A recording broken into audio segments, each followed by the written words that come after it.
Professeur Didier Raoult, comment évolue l'épidémie de coronavirus aujourd'hui et quels sont les grands déterminants de cette évolution? Bien, je crois que dans un premier temps, il faut essayer de comprendre ce qu'est un virus, malheureusement la plupart des gens qui ont eu en charge cette maladie dans les pays occidentaux n'ont pas bien compris, c'est que c'est pas un objet inanimé contre lequel on luttait comme dans un jeu vidéo. C'est un être vivant qui bouge, qui change. Et donc, moi j'ai vécu quelques mois stupéfiants dans lesquels on m'expliquait que les virus ne mutaient pas, ne changeaient pas. Donc je regarde ça avec beaucoup de surprise, surtout quand les gens qui n'ont jamais fait un génome m'expliquent ça à moi. Ça laisse pantois. Donc, que ce soit les journalistes, les politiques ou les collègues, ça me laisse pantois. Alors bien sûr, ça change tout le temps et ça change en fonction de deux éléments majeurs. Un, ce que nous on appelle la pression de sélection, c'est-à-dire que si vous dirigez une arme spécifique contre un virus, ces changements vont se faire pour éviter ce sur quoi vous vous acharnez. D'accord? Donc comme là, on s'est beaucoup acharné sur une protéine qui s'appelle le spike, il va y avoir plein de mutants dans le spike. Puisque ces virus se défendent comme ça, c'est ce qu'on appelle la théorie de la reine rouge, c'est-à-dire que, eh bien, il y a une compétition sans arrêt entre les vivants, et les vivants qui survivent sont ceux qui ont trouvé le moyen de continuer à se développer malgré les armes qu'on utilisait contre eux. Vous savez bien qu'on n'a pas fait disparaître les staphylocoques parce qu'on a trouvé les antibiotiques, parce que les staphylocoques changent et ils trouvent des parades, comme les streptocoques, comme tout le vivant. Voilà. C'est pas si facile de se débarrasser du vivant microscopique. C'est plus facile de se débarrasser des mammifères que des microbes. Donc ça, il semble que cette notion basique qu'on connaît depuis plus de 100 ans, tous les gens qui sont aux affaires aient complètement oublié cette chose-là. C'est du vivant contre lequel on lutte. C'est la première chose. Et que donc ce vivant change. C'est pas bien étonnant. Bon, c'est ça, c'est banal pour la grippe. Tous les ans, on change la composition du virus, du vaccin contre la grippe parce qu'il y a des nouveaux mutants et qu'il faut faire face à ça et que l'immunité contre les anciens mutants n'est pas aussi bonne contre les nouveaux mutants. Et c'est probablement ce qui est en train de se passer en Afrique du Sud, c'est-à-dire que le vaccin qui a été fait par AstraZeneca contre le spike de la première période, ce qu'on appelle le R0, c'est-à-dire le virus de Wuhan, eh bien, n'est pas aussi efficace contre les mutants sud-africains. Et justement, ces mutants sud-africains, ils arrivent en France. Enfin, chez nous, on les voit maintenant assez fréquemment parce qu'ils sont revenus des Comores, qui ont le même virus sud-africain. Il y a beaucoup de Comoriens à Marseille qui ont transité par le, le Maghreb, en particulier par la Tunisie, qui ont été détectés par les pompiers là, à l'aéroport. Et donc maintenant, nous, on a eu un peu plus de 500 mutants qui comprenaient le groupe des mutants anglais, dans lequel à peu près un tiers semble être des mutants sud-africains ou brésiliens. Donc qui apparemment échappe au vaccin AstraZeneca qui est en train de se développer. J'espère que le ministre qui vient de se faire vacciner à ça ne viendra pas dans les quartiers nord de Marseille attraper le nouveau mutant, parce qu'il n'est peut-être pas protégé contre ça. Donc voilà, c'est virus, c'est vivant. Donc les armes qu'on a sont des armes relatives, c'est pas des armes de destruction massive, c'est des armes relatives. Alors voilà, c'est comme ça. Par ailleurs, on a fait des bêtises, mais ça, on ne peut pas s'empêcher. Il y a une espèce dans cet affolement, là, il y a des bêtises internationales qui ont été faites à vouloir absolument innover au moment d'une situation de crise sur des choses qui n'ont jamais été testées auparavant. Et ça, c'est souvent une erreur, parfois ça marche. Alors pour le remdesivir, c'est vraiment une erreur. Je suis surpris d'ailleurs que le groupe qui dirige la recherche et les conseils dans ce pays soit encore à nous donner des conseils, alors qu'il y a une succession d'erreurs absolument incroyables, dont cette obstination à faire de remdesivir qui manifestement a complètement infiltré la décision dans les pays occidentaux, en particulier la France. Je suis d'accord avec ma compatriote Ségolène Royal qu'il faudra bien un moment que l'État et l'Europe fassent une enquête sur ce qui s'est passé avec le remdesivir, parce qu'on sait depuis très longtemps que ça ne marche pas. ça marche pas. On en a acheté pour des milliards alors qu'on savait que ça marchait pas. On l'a distribué alors qu'on savait que ça marchait pas. Et non seulement ça marche pas, mais en plus ça, bien sûr, il y a des complications au moins liées aux perfusions. Et en plus, c'est un médicament qui entraîne des surmutations chez les patients qui en reçoivent et qui sont porteurs du virus pendant un certain temps. Donc si vous voulez avoir des mutants, il faut avoir le virus qui se développe très très rapidement, ce qui a probablement été le cas dans les épidémies de vison. 2, une pression de sélection, c'est-à-dire si vous mettez des anticorps ou de la vaccination spécifiquement sur une seule protéine, vous aurez des mutations dans cette protéine, c'est ce qui se passe à peu près tout le temps. 3, si vous utilisez un médicament qui favorise les mutations, ce qui est le cas du Remdesivir, ça favorise, c'est un agent mutagène, ça favorise les mutations. Et par exemple, nous, alors à Marseille, on était très très avares de Remdesivir, peut-être à cause de moi, mais en tout, il n'y a eu que 3 malades qui ont reçu Remdesivir, dans un des malades qui a été porteur. Il y en a 2 qui sont morts trop tôt, on n'a pas pu, je ne les ai pas sauvés. Et puis le 3e qui est mort un peu plus tard, mais qui a été porteur pendant un certain temps parce qu'il était immunodéprimé. Donc on a séquencé en fin de traitement par rapport au 10 traitements, il y a au moins 10 mutations qui sont apparues sous l'association Remdesivir plus anticorps injectés, au moins 10 mutations qui sont apparues. Donc c'est la même chose qui a été publiée dans le New England, c'est des choses qui commencent à sortir maintenant, il y a encore 2 autres papiers qui sont sortis. Ce médicament, chez les gens qui sont immunodéprimés, entraîne la sélection et la création de mutants dont on ne sait pas ce qu'ils vont devenir, parce qu'ils compris, ils ont des mutations à la spike, ils ont des mutations dont on sait qu'ils sont associés avec la résistance. Donc c'est vraiment faire l'apprenti sorcier que d'utiliser les médicaments qu'on ne connaît pas, dans des indications qu'on ne connaît pas, et de ne pas prendre la fermeté nécessaire pour arrêter quand ça ne marche pas. Donc cette utilisation persistante, persévérante, en particulier dans ce pays du Remdesivir, est une faute. Comment est-ce que la France se positionne en termes de qualité de la réponse à l'épidémie ? À peu près, moi je suis gêné, c'est parce que je ne me sens pas concerné à titre personnel, parce que ma nature, c'est pas d'être le dernier de la classe. Mais globalement, pour toutes les décisions stratégiques qui ont été prises concernant le virus, on a à chaque fois été les derniers. Donc au bout d'un moment, à mon sens, il faut y avoir vraiment une réflexion, remettre les choses à plat. Mais on a été derniers à faire des tests systématiques en disant non, il n'y a que 2 petits centres qui vont faire quelques dizaines, on ne va pas le faire pour les autres. On a pris des mois pour pouvoir se mettre à niveau. Brutalement, les gens sont mis à se rendre compte que ça servait de faire des génomes. Bien sûr, ça sert de faire des génomes. Pourquoi ça sert de faire des génomes ? Pas pour n'importe quoi. Enfin, bien que la curiosité soit importante. Mais si vous voulez trouver des variants différents qui vont avoir des cibles différentes pour le vaccin, vous êtes obligé de faire ça. Si vous avez des échecs thérapeutiques, comme il y a eu des échecs thérapeutiques avec le Remdesivir. Nous, on ne les a pas eu parce qu'on ne faisait pas le Remdesivir. Mais il y a eu des échecs thérapeutiques. Je ne sais pas, même Karine Lacombe, j'ai vu que elle avait fait, comme Yazdan Pada, ils ont fait des études sans comparaison du tout. Donc nous, ils nous ont dit que nos comparaisons, ça ne valait pas la randomisation, mais au moins on comparait des malades qui n'étaient pas traités, des malades qui n'étaient pas traités. Eux, ils ont fait des publications sans les comparer à rien du tout. Et en plus, ils n'ont pas analysé les virus qui restaient à la fin du traitement. Et ces virus qui restaient à la fin du traitement, il faut absolument les analyser, parce que les virus qui résistent au traitement, il y a une raison pour laquelle ils résistent au traitement. Et ils résistent au traitement très souvent parce qu'ils présentent des mutations. Et on sait aussi bien le Remdesivir que les anticorps obtenus par plasmaphérèse sélectionnent et entraînent des mutations. Et ce travail n'a pas été fait. C'est un travail, ça manque de science, tout ça. On s'excite sur la méthodologie, mais c'est la science basique qui manque dans ce pays. Donc, on a fait des essais sans regarder quelles étaient les conséquences des essais, en particulier sur les virus. Ensuite, on n'a pas fait de génome, et quand j'ai commencé à faire des génomes pendant l'été, on était les seuls à le faire, les gens disaient ça ne sert à rien, il n'y a pas de mutants. Et donc on est arrivé par constater, alors c'est bien, je suis content que le président ait saisi cette occasion pour remettre les choses, mais vous voyez, ça c'est le nombre de génomes qui a été fait en fonction du nombre de cas dans le monde. Donc vous voyez que ça c'est l'Europe, dans laquelle il y a une dispersion qui est quand même assez spectaculaire. D'accord ? Nous, on n'a pas honte, hein, on fait partie des gens qui ont fait le plus de génomes par mort du monde, on fait partie des 3 ou 4 premiers.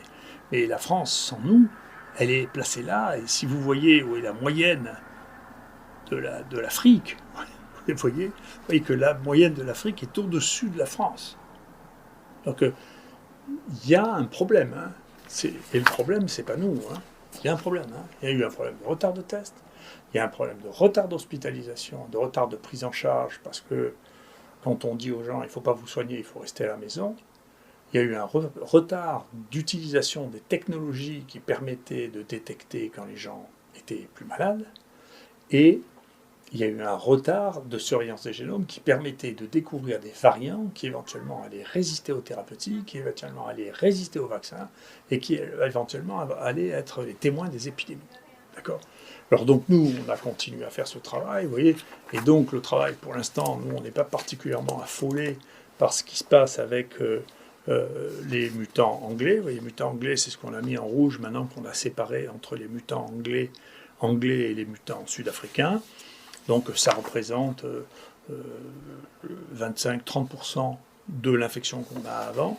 Celui-là, c'est celui qu'on appelle le 4, qui continue à être le plus important depuis août, et qui est celui qui donne l'épidémie la plus longue, la plus consistante. On a comparé la mortalité de la première épidémie, et encore une fois, les gens continuent à parler de deuxième vague parce qu'ils ne lisent pas, parce qu'ils ne regardent pas, parce qu'ils n'analysent pas. Il ne s'agissait pas des mêmes maladies. Ces maladies sont différentes. Donc la première maladie, celle qui est due au R0, au virus chinois, avait une certaine mortalité relativement importante. Elle donnait beaucoup d'anosmie, un taux d'hospitalisation qui n'était pas négligeable et pas du tout de cas chez les enfants. D'accord ? Et puis, on n'a plus rien.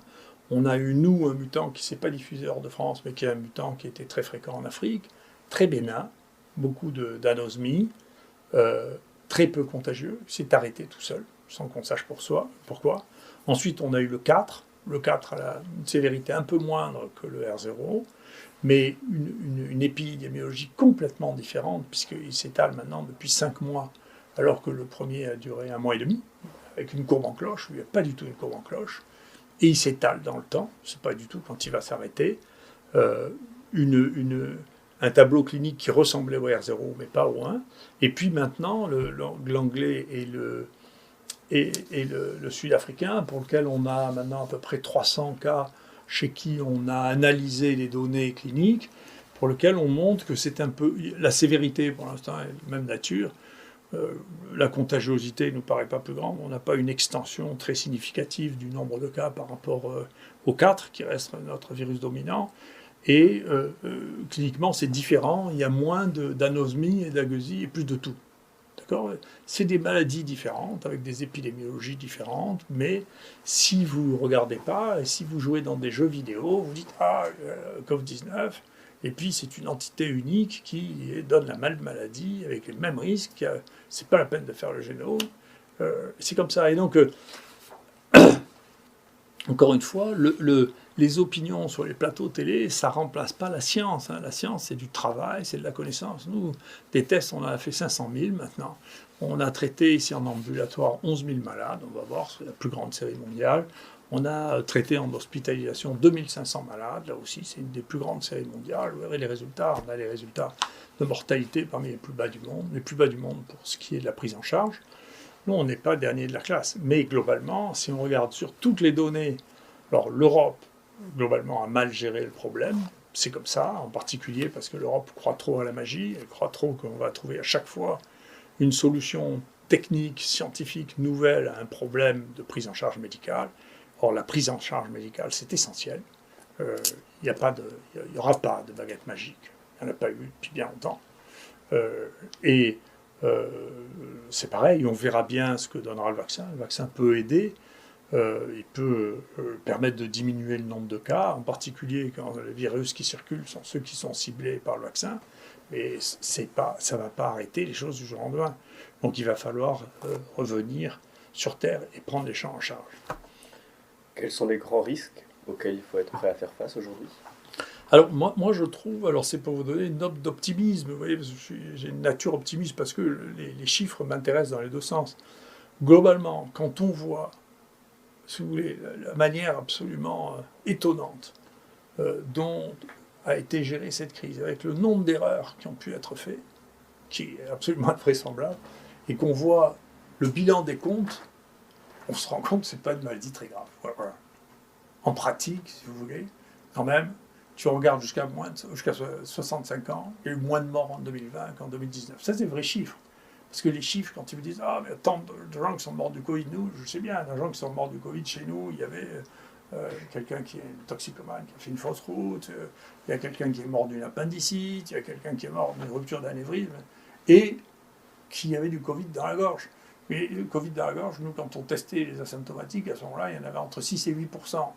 Donc la relation de cause à effet avec le fait d'avoir un Covid et le fait de mourir à l'hôpital, il faut l'établir. Il faut qu'ils meurent de quelque chose qui a à voir avec le Covid.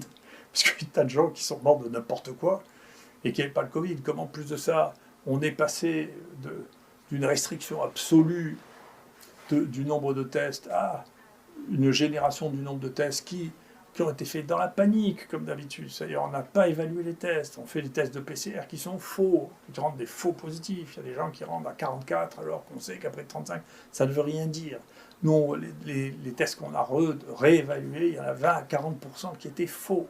Les tests qui sont recommandés sur le marché, ils n'ont été testés par personne. Nous, les tests sur la salive, on s'est rendu compte qu'il y avait 30% de faux négatifs. Donc, les tests qui ont été faits, on ne sait pas ce qu'ils veulent dire.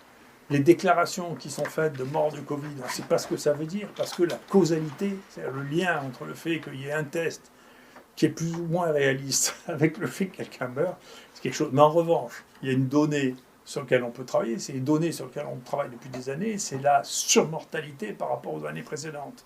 Donc cette surmortalité, si on ne fait pas du catastrophisme, comme la presse adore le faire, et qu'on la tempère par l'âge, c'est-à-dire en pourcentage de gens morts dans une tranche d'âge, ce que l'on constate, c'est qu'il y a surtout une augmentation des morts chez les gens de plus de 75 ans.